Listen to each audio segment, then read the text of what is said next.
மக்களே, படிச்சதுல பிடிச்சது. உங்க லைஃப் ஒரு கோலே இல்லாம போயிட்டு இருக்கா?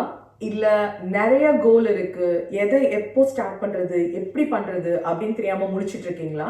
அப்ப இந்த பதிவு உங்களுக்கு தான். லைஃப்ல உங்களுக்கு எந்த மாதிரி கோல் இருந்தாலும், அது எப்படிப்பட்ட கோலா இருந்தாலும், அதை அச்சீவ் பண்றதுக்கு இந்த சிம்பிள் 7 ஸ்டெப்பை ஃபாலோ பண்ணீங்கன்னா கண்டிப்பா அச்சீவ் பண்ணலாம் அப்படின்னு பிரையான் ட்ரைசி அப்படிங்கிற ஒரு மோட்டிவேஷனல் ஸ்பீக்கர் சொல்லியிருக்காருங்க.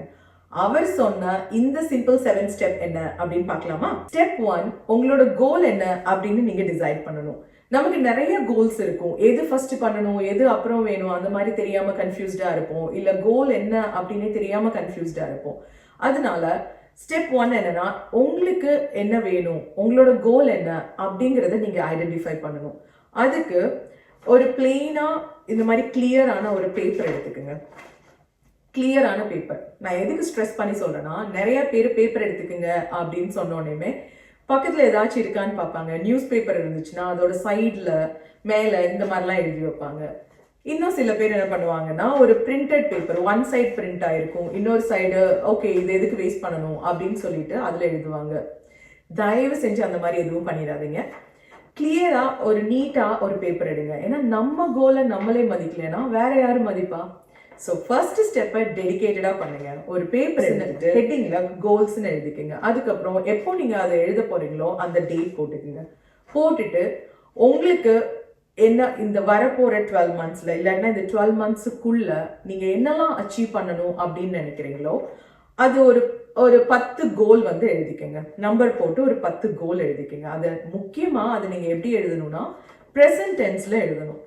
பொதுவாக நம்ம என்ன சொல்லுவோம், எனக்கு கார் வேணும், எனக்கு வந்து பெரிய வீட்டில் வாழணும், இல்லை நான் வந்து அப்ராட் போய் நிறைய சம்பாதிக்கணும், அந்த மாதிரி எழுதாம ப்ரெசன்ட் டென்ஸ்ல எழுதிக்கிங்க. நான் இந்த கார் சோ அண்ட் சோ, உங்களுக்கு ரொம்ப பிடிச்ச கார் எதுவோ, நான் இந்த கார் ஓட்டிட்டு இருக்கிறேன், நான் வந்து ஒரு பெரிய வீட்டில் சந்தோஷமா வாழ்ந்துட்டு இருக்கிறேன், நான் அப்ராட்ல இருக்கேன், அப்ராட்ல நிறைய சம்பாதிச்சுட்டு இருக்கிறேன், அந்த மாதிரி ப்ரெசன்ட் டென்ஸ்ல உங்களோட கோல்ஸை எழுதிக்கங்க. ஸோ நீங்கள் அந்த 10 கோல்ஸ் எழுதினதுக்கு அப்புறம் இமேஜின் உங்ககிட்ட ஒரு மேஜிக் ஸ்டிக் இருக்கு. அந்த மேஜிக் ஸ்டிக்கை வச்சு நீங்கள் இந்த பேப்பரில் டச் பண்ணீங்கன்னா நீங்கள் எழுதியிருக்க இந்த 10 கோல்ல இருந்து ஏதோ ஒரு கோலை வித்தின் 24 ஹவர்ஸில் உங்களால் அச்சீவ் பண்ண முடியும். Which makes a positive impact, உங்களோட லைஃப்ல ஒரு பாசிட்டிவ் இம்பேக்ட் கொடுக்கக்கூடிய ஒரு கோல் அப்படின்னு நீங்கள் வந்து பாருங்க. கண்டுபிடிச்சிட்டிங்கன்னா அந்த கோலை ரவுண்ட் பண்ணிடுங்க. அதுதான் first step. So you decided what is your goal. Step 2, write it down. அந்த ரவுண்ட் பண்ணதை தனியா ஒரு பேப்பர்ல எகெயின் கிளியரா நீட்டா இருக்கிற ஒரு பேப்பர்ல அதை வந்து டிரான்ஸ்ஃபர் பண்ணிடுங்க. ஏன்னா ரைட் இட் டவுன் அப்படின்னு நிறைய இடத்துல நீங்க கேள்விப்பட்டிருப்பீங்க இல்லையா? நம்ம வந்து பேசுறது சொல்றதுனாலயோ கேட்கறதுனாலயோ வரக்கூடிய இம்பேக்டோட ஜாஸ்தி இம்பேக்ட் இருக்கும் நீங்க ஒரு விஷயத்த எழுதுனீங்கன்னா. ஸோ உங்களோட சப்கான்ஷியஸ் மைண்ட்ல without your knowledge it go and register. அதனாலதான் நம்மளோட ஸ்கூலிங்ல இருந்து எந்த ஒரு விஷயமா இருந்தாலும் என்ன சொல்லுவாங்கன்னா, எழுதுங்க, எழுதி வைங்க. இம்போசிஷன் கொடுக்கறது எல்லாமே அதுக்கு தான்.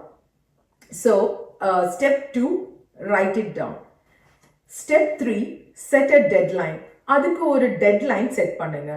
இப்போ சப்போஸ் ஒரு 6 மந்த்ஸுக்குள்ள நான் இதை பண்ணணும், இல்ல 1 இயருக்குள்ள பண்ணணும். இப்போ வந்துட்டு நீங்க ஒரு டெட்லைன் செட் பண்ணல அப்படின்னா இட் டிராக்ஸ்.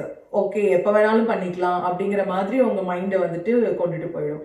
ஸோ அதனால நீங்க வந்து ஒரு டெட்லைன் செட் பண்ணுங்க. நான் வந்து ஒரு 3 மந்த்ஸ்ல இதை அச்சீவ் பண்ணணும், இல்லைன்னா 6 மந்த்ஸுக்குள்ள அச்சீவ் பண்ணணும் அப்படின்னு ஒரு டெட்லைன் செட் பண்ணுங்க. Step 4, make a list. அந்த கோலை நீங்க அச்சீவ் பண்றதுக்கு என்னெல்லாம் உங்களுக்கு தேவைப்படும், நீங்க என்னெல்லாம் பண்ணா அந்த கோலை ரீச் ஆகலாம் அப்படிங்கிறத ஒரு லிஸ்ட் போடுங்க. Step 5, organise the list. நீங்க பண்ண அந்த லிஸ்ட்டை ஆர்கனைஸ் பண்ணுங்க. ஆர்கனைஸ் பண்ணி ஒரு செக் லிஸ்ட் மாதிரி வச்சுக்கோங்க. லைக் ப்ரையாரிட்டைஸ் பண்ணுங்க. இது ஃபர்ஸ்ட், இது செகண்ட், இது தேர்டா பண்ணலாம் அப்படிங்கிற மாதிரி ப்ரையாரிட்டைஸ் பண்ணி அந்த லிஸ்ட்டை வந்து ஆர்கனைஸ் பண்ணி வச்சுக்கோங்க. Step 6, take action. இது வந்து ரொம்ப முக்கியம். நீங்க எல்லாமே பண்ணிட்டு அதுக்கான ஆக்ஷன் எடுக்காம அப்படியே பார்த்துட்டே இருந்தீங்கன்னா ஒன்றும் நடக்காது இல்லையா? ஸோ ஆர்கனைஸ் பண்ண லிஸ்ட்டை ஏதாவது ஒன்று ரொம்ப முக்கியமா நீங்க நினைக்கிற விஷயத்த உடனே ஸ்டார்ட் பண்ணுங்க. அதுக்கான ஒரு சின்ன விஷயம், take a small step, baby step அந்த மாதிரி சொல்லுவாங்க இல்லையா? அது மாதிரி ஒரு சின்ன விஷயம் நீங்க பண்ணீங்கன்னா கூட போதும். But take action immediately. And step 7, இதுவும் ரொம்ப important, do something every day. நீங்க அந்த கோலை அச்சீவ் பண்றதுக்கு எல்லா நாளும் உங்களோட every day, each and every day நீங்க ஒரு சின்ன சின்ன விஷயங்கள் அதை நோக்கி, அந்த கோலை நோக்கி நீங்க நகர்ந்து போறதுக்கான விஷயத்த நீங்க பண்ணணும். அந்த கோலை அச்சீவ் பண்றதுக்கு நீங்க போடுற முயற்சி சின்னதா இருந்தாலும் அது எவ்ரி டே நீங்க பண்ணணும். நீங்க தூங்க போறதுக்கு முன்னாடி யூ ஹேவ் டு திங்க், இன்னைக்கு நான் என்னோட கோலை அச்சீவ் பண்றதுக்கு என்ன பண்ணேன் அப்படின்னு யோசிச்சு பார்க்கணும். பார்க்கும்போது நீங்க எதுவுமே பண்ணல அப்படின்னா தூங்காதீங்க, ஏதாச்சும் பண்ணிட்டு அதுக்கப்புறம் தூங்குங்க.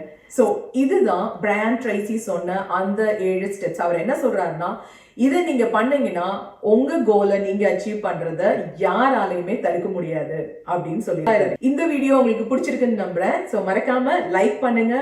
இதை வேற யாருக்காச்சும் யூஸ்ஃபுல்லா இருக்கும் அப்படின்னு நினைச்சீங்கன்னா ஷேர் பண்ணுங்க. கண்டிப்பா சப்ஸ்கிரைப் பண்ணுங்க. அடுத்த வீடியோல இன்னும் நிறைய டிப்ஸோட உங்களை பார்க்குறேன். Until then, ta-ta, bye-bye.